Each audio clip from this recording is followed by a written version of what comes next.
Hi everyone, welcome to the channel. আজি যিসকল class 12 student আছে তোমালোকৰ বাবে আৰু এটা মই ইংলিছৰ সিৰিজৰ ভিডিঅ' লৈ আহিছোঁ। তোমালোকক মই ইতিমধ্যে জনাইছোঁ যে মই ইংলিছৰ যিখিনি ৰাইটিং স্কিলছ আছে ৰাইটিং স্কিলৰ গোটেই কুৱেশ্যনখিনি মই তোমালোকক প্ৰভাইড কৰিম বুলি তোমালোকক মই অলৰেডি জনাইছোঁ আৰু সেইখিনি বস্তুৱে মই আজি তোমালোকৰ বাবে লৈ আহিছোঁ। ঠিক আছে, আজি আমি কি পঢ়িম? আজি আমি ন'টিছ ৰাইটিংখিনি চাম। তোমালোকৰ ইংলিছৰ এই সিৰিজটোত মই ৰাইটিং স্কিলৰ বস্তুখিনি দি আছোঁ। আমাৰ কোৰ্চত অলৰেডি গোটেইখিনি বস্তু দিয়া আছে, সিলেবাছৰ এভৰিথিং সিলেবাছৰ আমাৰ কোৰ্চত আছে। ঠিক আছে, কোৰ্চটোৰ বিষয়ে শেষত কৈ দিম। সেকেন্ড কথা, এই যিখিনি মই আজি পঢ়াই দিম এই পিডিএফটো তোমালোকে ক'ত পাবা? পিডিএফটো তোমালোকে আমাৰ কোৰ্চৰ পৰা ডাউনলোড কৰি ল'ব পাৰিবা, মেথছ এণ্ড ফিজিক্স এপৰ পৰা। শেষত মই জনাই দিম কেনেকৈ ডাউনলোড কৰিব লাগে। আজি আমি কি কৰিম? আমি অলৰেডি ইয়াৰ ওপৰত আৰু 2-3টা ভিডিঅ' দিছোঁ ৰাইটিং স্কিলৰ। আজি ন'টিছৰ PYQ আগতে প্ৰিভিয়াছ ইয়াৰ কুৱেশ্যন কিছুমান আমি ডিছকাছ কৰিম, যিখিনি আগতে আহি গৈছে।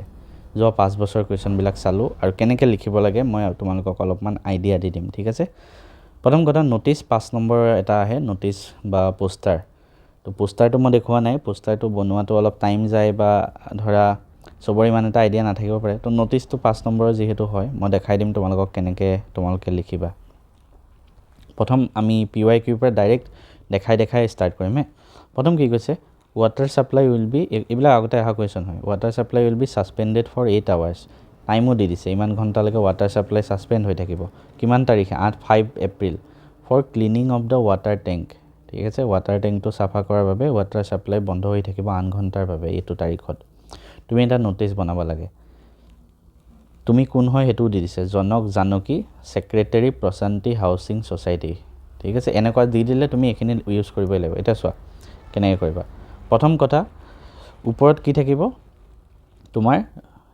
কোনখন ছ'চাইটি? প্ৰশান্তি হাউচিং ছ'চাইটি। তো সেইটো কাৰণে ওপৰত লিখিছোঁ প্ৰশান্তি হাউচিং ছ'চাইটি, ডাঙৰকৈ ওপৰত এইটো লিখি ল'বা। ঠিক আছে, এইবিলাক ব'ল্ড কৰি হৈ গৈছে যে মই কম্পিউটাৰত বনাওঁতে এনেকুৱা হৈ গৈছে। তোমালোকে খালি ডাঙৰকৈ লিখি দিলেই হ'ল।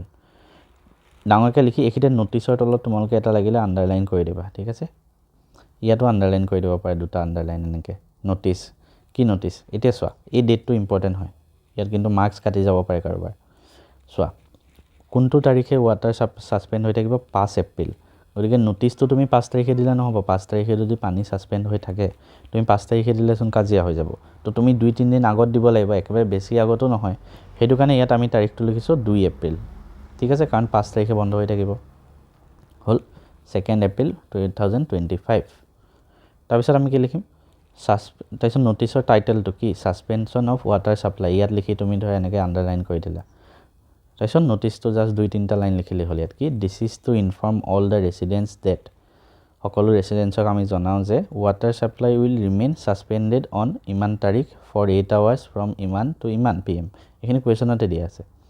কাৰণটো লিখি দিবা, this is due to the schedule cleaning of the main water tank. এইটোও কুৱেশ্যনতে দিয়া আছে। খালি এই পইণ্টটো আমি ইয়াত এক্সট্ৰাকৈ এডভাইচ এটা দি দিলোঁ চবকে। ঠিক আছে, এটা এডভাইচ আমি এড কৰি দিলোঁ। কি? Residents are advised to store sufficient water for the day. কাৰণ পানী যিহেতু কমি যাব, আমি ছাফিচিয়েণ্ট ৱাটাৰ ৰাখি থ'ব লাগিব। এনেকুৱা ন'টিছত এইটো বস্তু ইম্পৰ্টেণ্ট হয়, ইনকনভেনিয়েঞ্চ কষ্ট ইজ ৰিগ্ৰেটেড বা ইনকনভেনিয়েঞ্চ ইজ ৰিগ্ৰেটেড। এইটো ইম্পৰ্টেণ্ট হয়। যি কিবা মানে আপোনালোকৰ যি ইনকনভেনিয়েঞ্চ হৈছে, এইটোৰ অসমীয়াত একজেক্ট মই শব্দটো পাহৰিছোঁ, মানে আপোনালোকৰ ইয়াৰ বাবে অসুবিধা, যি অসুবিধা হৈছে তাৰ বাবে আমি দুখিত ধৰা, সেনেকুৱা। ঠিক আছে, তলত তোমাৰ কি লিখিবা? নাম লিখিবা, জনক লিখিছে যিহেতু ছোৱালীয়ে জানকী, তলত ছেক্ৰেটাৰী, ইয়াত চহী থাকিবই লাগিব। তেনেকৈ দিবা ন'টিছ। চিমিলাৰলি নেক্সট এটা কুৱেশ্যনলৈ আহোঁচোন। ইয়াত কি দিছে? তুমি ছেক্ৰেটাৰী হয় অফ ডিবেট ইন মায়ং আঞ্চলিক কলেজ। ঠিক আছে, এবাৰ মায়ং আঞ্চলিক কলেজৰ তুমি ছেক্ৰেটাৰী হয়। তো আমি ওপৰত ন'টিছৰ ওপৰত সদায় লিখিলোঁ মায়ং আঞ্চলিক কলেজ, ন'টিছ লিখিলোঁ এনেকৈ ন'টিছ বুলি লিখি। ঠিক আছে, আৰু লাষ্টত এবাৰ কি আহিব?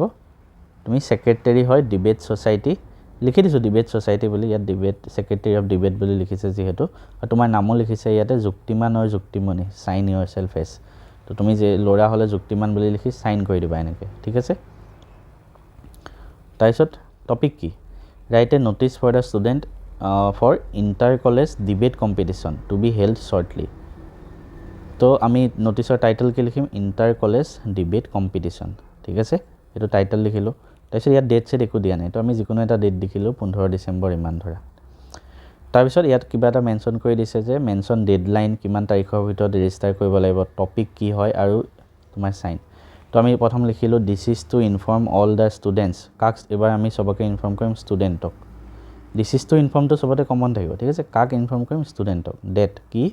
N inter college debate competition will be held on 24 December in the college auditorium. ক'ত হ'ব এইটো লিখিবা, কলেজ অডিটৰিয়াম। এট টাইম কিমান হ'ব? 11 AM। গোটেইখিনি পইণ্ট এনেকৈ মেনশ্যন কৰিবা, ঠিক আছে। তাৰপিছত টপিক লিখিবা, যিকোনো এটা টপিক দিলে হ'ল, কাৰণ ইয়াত টপিক একো দিয়া নাই। তো artificial intelligence is a threat to human job, যিকোনো টপিক তোমাৰ যি ইচ্ছা যায়, ছ'চিয়েল মিডিয়া বেন কৰিব লাগে, কিবা কিবি যি টপিক দিয়া। এতিয়া চোৱা, এইখিনিতে ডেটটো কিন্তু ইম্পৰ্টেণ্ট। ইয়াত 15 তাৰিখে তুমি ন'টিচ দিছা, তো তাৰ পৰা 5-6 দিন বা ইয়াত 9 দিন পিছত 24 ডিচেম্বৰত আছে। তো এই গেপটো ৰাখিবা, ঠিক আছে।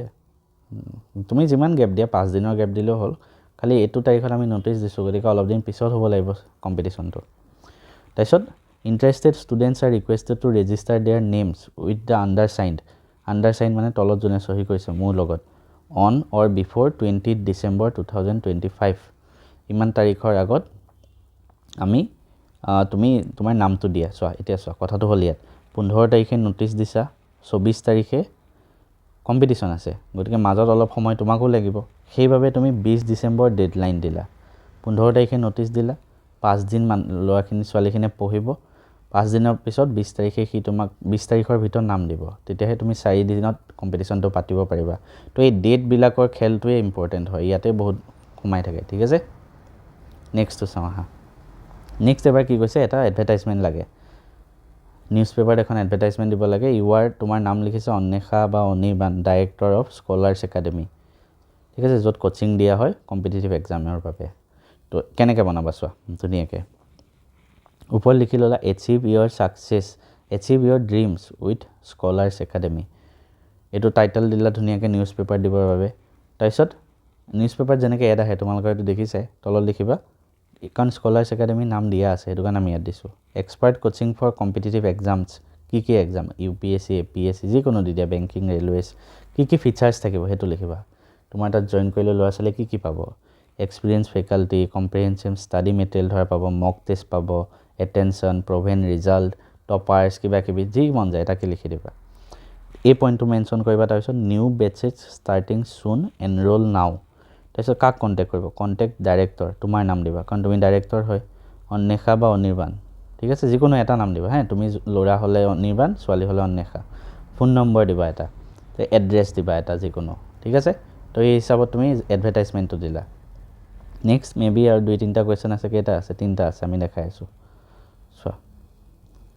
নেক্সট আছে, তুমি অৰ্ণৱ বা অনামিকা এবাৰ president of student union of your college, তোমাৰ কলেজৰ নাম একো দিয়া নাই।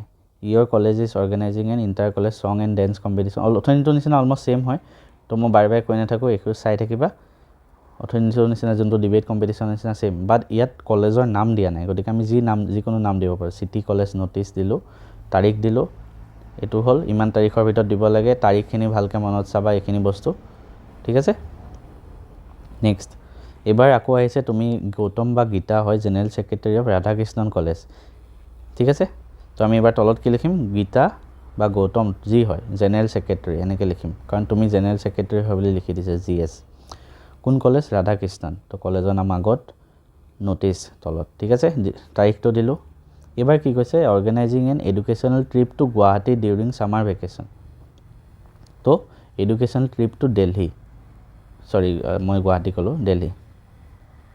তো তাৰপিছত তুমি লিখিলা this is to inform all the students, ঠিক আছে, অথনি নিচিনা same date the college is organizing an educational trip to Delhi during this summer vacation from 20 June to 30 June 2026।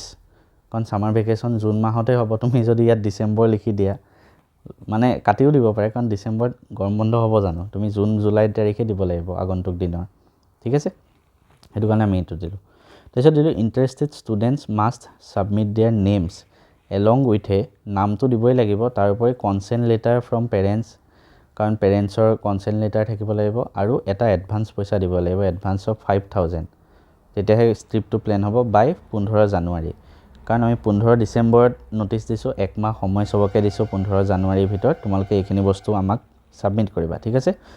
আৰু এটা কথা, তুমি দিল্লীলৈ ট্ৰিপত যাবা, ঠিক আছে, কমন চেঞ্চ লগাই চব বস্তু পাৰিবা। তুমি অকল এদিন গৈতো ঘূৰি আহিব নোৱাৰা, সেইবাবে ইয়াত আমি ডিউৰেশ্যন দিছোঁ যে 10 দিনৰ বাবে যাব, ফ্ৰম ইমান তাৰিখ টু ইমান তাৰিখ ঠিক আছে নেক্সট এনেকুৱা বস্তু আহিব পাৰে লষ্ট এণ্ড ফাউণ্ডৰ বাবে যে তুমি কিবা তোমাৰ মোবাইলটো হেৰাই দিলা বাছত গৈ থাকোঁতে তুমি অন্বেষা বা অভিলাষ হয় এটা ন'টিছ দিব লাগে তো কেনেকৈ দিবা চোৱা লষ্ট এণ্ড ফাউণ্ড বুলি লিখিবা ওপৰত ডাঙৰকৈ তাৰপিছত লিখিবা লষ্ট এনেকৈ এটা কলন দিলা কি লষ্ট হ'ল ব্লেক আইফোন 13 আইফোনহে লয় ল'ৰাটোৱে উইথ এ ব্লু কভাৰ ঠিক আছে কি লষ্ট হ'ল সেইটো লিখিলোঁ কেতিয়া লষ্ট হ'ল য়েষ্টাৰডে 14 ডিচেম্বৰ ক'ত হ'ল while travelling on a local bus road ইমান নিয়াৰ গণেশগুৰি গুৱাহাটী কিমান টাইমত 10টাৰ পৰা 11টাৰ ভিতৰত এইখিনি ধুনীয়াকৈ মেনশ্যন কৰিব লাগিব তাত কি কি আছে কণ্টেইন ইম্পৰ্টেণ্ট কণ্টেক্টছ এণ্ড ফটোজ এইটো most ইম্পৰ্টেণ্ট এইটো তোমালোকে মেনশ্যন কৰিবাই যে ফাইণ্ডাৰ উইল বি সুইটেবলি ৰিৱাৰ্ডেড যোনে বস্তুটো বিচাৰি দিয়ে তাক আমি ভাল ৰিৱাৰ্ড দিম তাৰপিছত লাষ্টত মেনশ্যন কৰিবা প্লিজ কণ্টেক্ট তোমাৰ নাম দিয়ে দিছে ল'ৰা হ'লে অভিলাষ ছোৱালী হ'লে অন্বেষা ইমান নম্বৰ ঠিক আছে তো এই হিচাপত তোমালোকৰ ন'টিছ ৰাইটিংটো কমপ্লিট হৈছে এতিয়া এটা কথা কৈ থওঁ তোমালোকে ইংলিছ ক্লাছ 12ৰ কাৰণে যদি কমপ্লিট কোৰ্চটো বিচাৰা তোমালোকে মেথছ এণ্ড ফিজিক্স এপটো ডাউনলোড কৰি ল'বা যোনটো 4.8 ষ্টাৰ ৰেটিং হয় প্লে ষ্ট'ৰত তাৰপিছত তোমালোকে ৰেজিষ্টাৰ কৰি ল'বা তাতে এনেকুৱা এটা ইণ্টাৰফেচ আহিব তাৰপিছত ক্লাছ 12 ইংলিছ ফুল কোৰ্চ সেই বুলি চাৰ্চ কৰিবা যদি চাৰ্চ কৰিলে বিচাৰি নোপোৱা আমাৰ এইটো ৱেবছাইটতো যাব পাৰা mathsandphysicsapp.info ডেছক্ৰিপশ্যনতো লিংক দিয়া থাকিব ঠিক আছে তাৰপিছত ফ্লেমিংগো ভিষ্টাৰ্ছ কম্পজিশ্যন গ্ৰামাৰ এভৰিথিং চব ইয়াতে পাবা ভিডিঅ' তাৰপিছত নোটছ থাকিব PYQ চব বস্তু পাবা মানে এইখিনি পঢ়িলে বেলেগ একো পঢ়িব নালাগে আজি যি PDF দিম এইখিনি আজি যিখিনি দেখালোঁ সেই PDFখিনিও তোমালোকৰ ইয়াতে কম্পজিশ্যনত গৈ এড কৰি দিম তাতে গৈ পাই যাব বহুতে কোৰ্চটো লৈ থৈছে জল্দি লৈ লোৱা এই কোৰ্চটো এনেকুৱাকৈ ডিজাইন কৰিছোঁ যাতে এক্সামৰ আগত কম দিনত কমপ্লিট হৈ যায় ধৰা এই কোৰ্চটো যদি তুমি চোৱা তোমাৰ 10 দিনত ইংলিছ কমপ্লিট কৰি যাব ঠিক আছে মজাকৈ লৈ লোৱা ভালকৈ পঢ়া